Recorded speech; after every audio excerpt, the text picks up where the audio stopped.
Try natin tong ano, nabili ko sa Shopee. Antibacterial odor remover. Dito sa Just.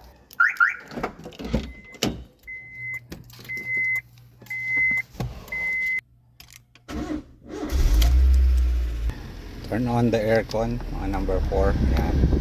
Full blast. Nagamoy isda kasi itong loob ng sasakyan, kaya try natin tong ano, gamitin itong antibacterial. Pero nilinis ko na naman siya, tapos naglagay ako ng 2 plastic na uling. Nakatulong naman yung uling, pero meron pa rin kahit konti. So ito na siya. Remove the cap, tapos pindot lang daw. Ayan, there you go. Hayaan lang natin siya hanggang sa maubos. Uubusin ko lahat yan, lalabas lang ako.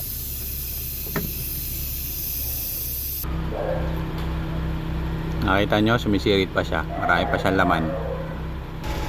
Nakaka 2 minutes na siyang sumisingaw, pero mukhang marami pa rin. Ayun, oh. So after 3 minutes, mukhang tapos na. Naubos na. Ayan na siya. Lemon yung napili kong ano, scent. Ayan. Dito sa loob ng amoy, mabaho naman siya. Amoy fresh. Pero masusubukan ko pa rin kung matatanggal yung amoy, may konting amoy lansa tapos kulob. Yan. Siguro after a week, doon natin malalaman kung talagang effective tong ano, antibacterial odor remover.